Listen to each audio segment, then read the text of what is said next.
Okay cool. तो हम लोग आज देखने वाले हैं क्रैब साइकिल के बारे में। ये क्रैब साइकिल का सबसे शॉर्ट ट्रिक होने वाला है इस धरती के लिए। इससे ज़्यादा शॉर्ट ट्रिक और इससे ज़्यादा एक्सप्लेन वे में आपको कहीं और भी नहीं मिल सकता है। इसमें सबसे पहले क्या होता है, क्रैब साइकिल हम लोग को पता है कि क्रैब साइकिल एक पार्ट होता है किसका, जब रेस्पिरेटरी प्रोसेस चलते हैं। रेस्पिरेशन क्या होता है, एटीपी का बनना। ठीक है, तो रेस्पिरेटरी पाथवे में एक प्रोसेस होता है क्रैब साइकिल। सबसे पहले हम लोग को पता है कि पायरुविक एसिड बनता है। पायरुविक एसिड किससे बनता है, ग्लाइकोलाइसिस में ग्लूकोज से क्या बनता है, पायरुविक एसिड। दो मॉलिक्यूल ऑफ पायरुविक एसिड बनते हैं। और पायरुविक एसिड कितने कार्बन के मॉलिक्यूल हैं, 3 कार्बन के मॉलिक्यूल है।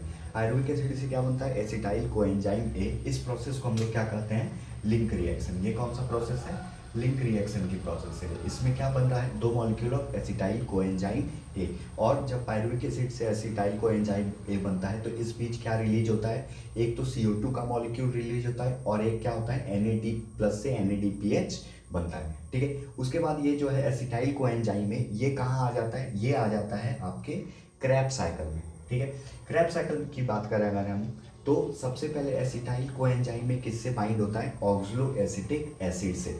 ऑक्सलो एसिटिक एसिड से बाइंड होके ये क्या बनता है, सिट्रेट। सिट्रेट से क्या बनता है, आइसोसिट्रेट। आइसोसिट्रेट से अल्फा कीटोग्लूटारिक एसिड, फिर सक्सिनाइल कोएंजाइम में, फिर succinic acid, fumarate, malic acid, और वापस से क्या बन जाता है, ऑक्सलो एसिटिक एसिड। तो हम लोग मुद्दे की बात करते हैं कि ट्रिक क्या है इसका।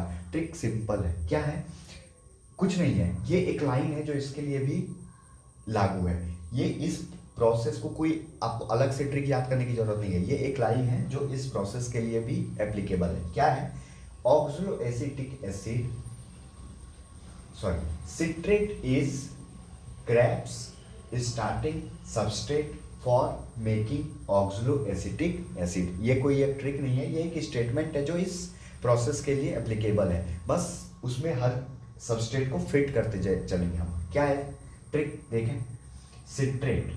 सिट्रेट सबसे पहला प्रोडक्ट क्या बन रहा है, citrate. Citrate is isocitrate Krebs alpha ketoglutaric acid starting succinyl coenzyme में substrate succinic acid for fumarate making malic acid oxalo acetic acid. ठीक है, सब citrate is Krebs starting substrate for making oxalo acetic acid. So this is not a trick, it is a statement that is applicable for this Krebs cycle. Okay cool, ये तो हो गया अपने trick की बात। उसमें क्या हो रहा है, सिट्रेट से क्या बन रहा है, आइसोसिट्रेट। इट प्रोसेस को क्या बोल रहे हैं, आइसोमेराइजेशन। ठीक है, आइसोसिट्रेट से क्या बनेगा, अल्फा कीटो ग्लूटारिक एसिड। इसमें आइसोसिट्रेट कितने कार्बन का कंपाउंड है, 6 कार्बन का। 6 कार्बन से ये कितने कार्बन का हो जाएगा, 5 कार्बन का। फिर सक्सेनिक एसिड कितने कार्बन का हो जाएगा, 4 कार्बन का। फिर सक्सेनिक एसिड, और ये सक्सेनिक एसिड बदलेगी किसमें, फ्यूमरेट में। फ्यूमरेट बदलेगा मैलिक एसिड में, और वापस से अपने 4 कार्बन का क्या बन जाएगा, ऑक्सलो एसिटिक एसिड। कूल।